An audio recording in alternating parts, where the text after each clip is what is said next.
북한의 향후 5년 방향을 정하는 이 9차 당대회가 폐막했습니다. 북한 김정은 위원장 메시지는 명확했습니다. 미국과는 대화를 할 수 있으나 한국과는 대화에 나설 생각이 없다. 한국을 향해선 완전 붕괴까지 언급했습니다. 첫 소식 김정근 기자입니다. 김정은 북한 국무위원장이 제9차 당대회 폐막을 알리기 위해 단상 앞에 섰습니다. 지난 19일 당대회 개최로부터 일주일 만입니다. 김 위원장은 미국을 향해 분명한 메시지를 던졌습니다. 조미 관계의 전망성은 미국 측의 태도에 전적으로 달려 있습니다.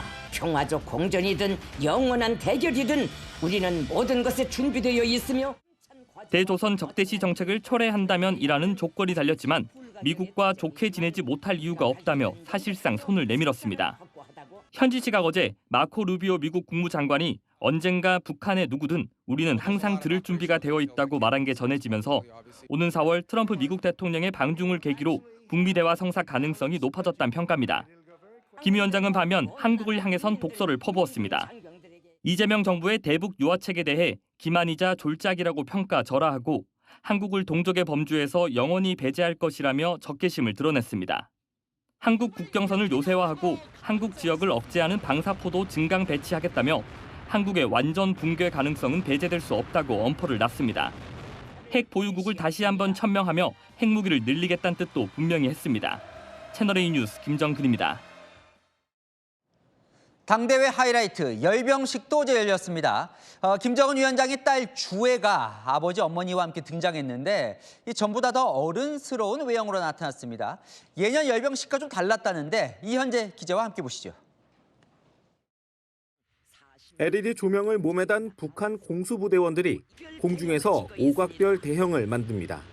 마치 별똥별처럼 불꽃을 매달고 하강해 대형 인공기와 노동당 깃발을 휘날리며 착륙합니다.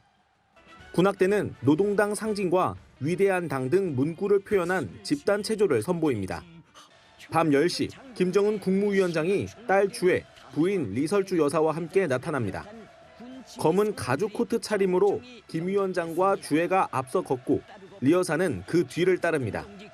주애는 김 위원장 뒷자리에서 열병식을 지켜봤는데 김 위원장 없이 주애만 찍힌 사진과 영상들이 공개됐습니다. 주애를 단독으로 담은 사진이나 영상이 공개되는 일은 이례적입니다. 전문가들은 13살에 불과한 주애가 파마 머리를 하는 등 어른스러운 외형으로 나타난 것에 주목합니다. 이제 어린아이가 아니다. 파마까지 하는 여성이고 충분히 지도자감이 된다. 이런 메시지를 주려고. 본격적인 열병식이 진행되며 각군 병사들이 오와 열을 맞춰 행진하자 김 위원장은 흡족한 듯 연신 엄지손가락을 들어 보입니다. 화려한 불꽃놀이가 터져나오고 전투기들이 노동당 상징, 이번 당대회를 의미하는 숫자 9 모양 대형으로 고개 비행을 펼칩니다. 열병식이 끝나자 김 위원장과 주애는 단상 아래로 내려가 공연을 관람했습니다. 이번 열병식에는 ICBM이나 신형 전략무기는 공개되지 않았습니다. 채널A 뉴스 이현재입니다. 자, 우리 정부 그동안 확성기도 끄고 대북전단 보내는 것도 막고 이 손을 내밀어 왔는데 오늘 북한의 이 위협들 당황스러울 만도 한데요. 이재명 대통령 그래도 시간 갖고 노력하겠다는 뜻을 밝혔습니다. 국민의힘은 북한의 약점 잡혔냐며 저자세라고 몰아세웠습니다. 김민곤 기자입니다. 대결의식, 적대 감정을 순식간에 없앨 수는 없습니다. 한술밥에 배부르랴 뭐 이런 얘기가 있습니다. 그 순식간에 되지 않죠. 이재명 대통령은 북한의 적대적 입장 발표에도 지속적으로 노력하겠다는 뜻을 밝혔습니다. 남 탓할 필요 없다며 조금씩 신뢰를 쌓으면 결국 한반도의 평화와 안정이 도래할 것이라고 했습니다. 야당의 대북 저자세 비판에도 반박했습니다. 지금까지의 그 대북 모욕행위 또는 위협행위가 과연 이 한반도 평화와 안정에 도움이 됐느냐. 우리가 추구해야 될 가치는 평화와 안정입니다. 국민의힘은 북한 퍼주기의 대가가 막말과 조롱이냐며 정부를 비판했습니다. 이렇게 저자세로 북한 퍼주기를 하고 있는데도 북한이 이런 반응을 내놓고 있는 것은 분명 이재명 정부가 북한에게 단단히 약점이 잡힌 것이 분명합니다. 김민석 국무총리는 남북관계가 해방 이후 최악이라며 긴장이 고조되지 않도록 관리하겠다고 밝혔습니다. 채널A 뉴스 김민곤입니다.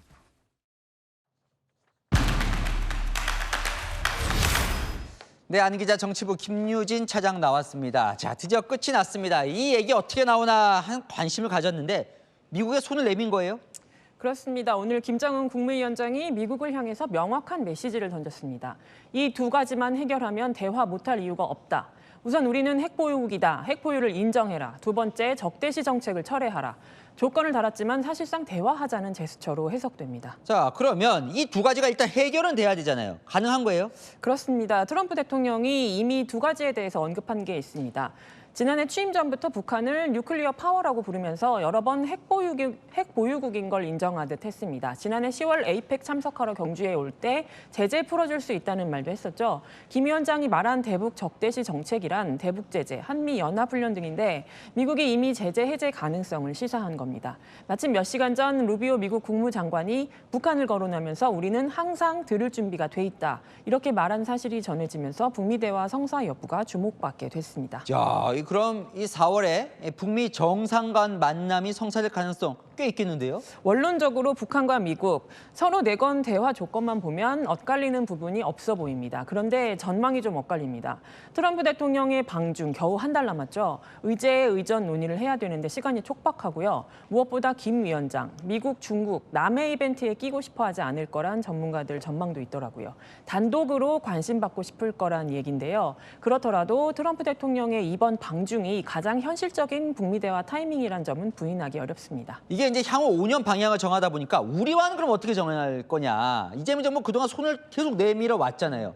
어떻게 됩니까? 잘 안 된 겁니까? 오늘 나온 김 위원장의 말로 모두 설명이 가능합니다. 이재명 정부가 내놓은 대북 3원칙이 있죠. 북한 체제 존중한다. 흡수 통일이나 적대 행위 안 한다는 건데요. 김 위원장은 이걸 사실상 다 거부했습니다. 한국의 유화적인 태도는 서투른 기만극이고 졸작이다. 이렇게요.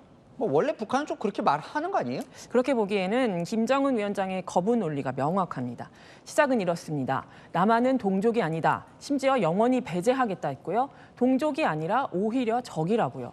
그러니까 국경에 요새 짓고 공격도 가능하다. 이렇게 말했고 600mm, 240mm 방사포는 한국 타격용이라면서 한국의 완전 붕괴 가능성도 배제 못한다고 엄포를 놨습니다. 이 부분이 또 눈에 띄던데 그렇게 나오는 이유를 김 위원장이 밝혔어요. 네, 이 부분도 의미심장한데요. 오랜 세월을 거치면서 한국과의 대화 협력이 비과학적이고 비현실적인 것으로 증명됐다.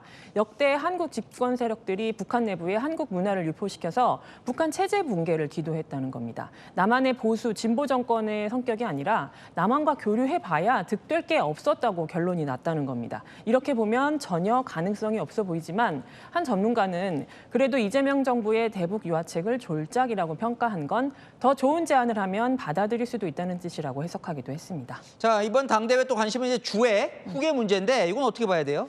네, 당대회 내내 안 보였던 김주애가 열병식에 나왔습니다. 검정색 가죽 자켓 차림으로 김 위원장, 리설주 여사와 함께 주석단에 올랐는데요. 이번에 당 직함을 주진 않아서 후계로 단정하기는 어렵지만 가능성은 여전히 높습니다. 이번 열병식, 특이한 점은 대형 무기보다는 2만여 명의 군인들로 김일성 광장을 채운 겁니다. 2015년 이후 치러진 13번의 열병식 중에 무기 장비가 안 나온 건 이번이 처음인데 미국을 자극하지 않으려 한 것일 수 있다는 분석입니다. 잘 들었습니다. 아는 기자 김유진 차장이었습니다.